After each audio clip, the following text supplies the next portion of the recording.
ఇప్పుడే సంచలన ప్రకటన. డీకేటీ పట్టాదారులు కూడా నష్టపరిహారానికి అర్హులే. సీజేఎఫ్ఎస్ కింద భూములు పొందిన వారు అర్హులే. వారికి చెల్లించాల్సింది ఎక్స్ గ్రేషియా కాదు, నష్టపరిహారం. ప్రైవేటు భూ యాజమానులతో సమానంగా వారికి ఇవ్వాల్సిందే.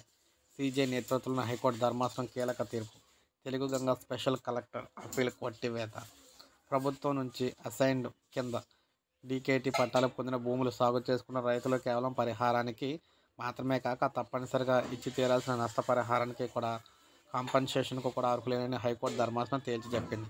ఏదైనా ప్రజా ప్రయోజనం కోసం ప్రభుత్వం ప్రైవేటు భూములను తీసుకున్నప్పుడు ఆ ప్రైవేటు భూముల యజమానులకు ఏ విధంగా అయితే నష్టపరిహారం చెల్లిస్తుందో ఇతర ప్రయోజనాలకు అర్హులో అసైన్లకు కూడా అదే రీతిలో అన్నింటికీ అర్హులని స్పష్టం చేసింది. అంతేగాక కోఆపరేటివ్ జాయింట్ ఫార్మింగ్ స్కీమ్ కింద ఉమ్మడి వ్యవసాయ నిమిత్తం భూములు పొందిన వారు కూడా డీకేటీ పట్టాదారులతో సమానంగా నష్టపరిహారం అర్హులేనని స్పష్టం చేసింది.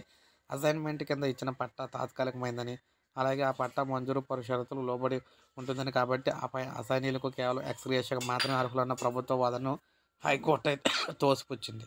అసైన్దారులు తాము పొందిన భూమికి రాజ్యాంగపరమైన హక్కుదారులని, అందువల్ల పట్టా తాత్కాలికం, పట్టా జారీ అయి షరతులకు లోబడి ఉంటుందన్న కారణాలతో అసైన్దారులకు వారి హక్కు నుంచి దూరం చేయలేరని తేల్చెప్పింది.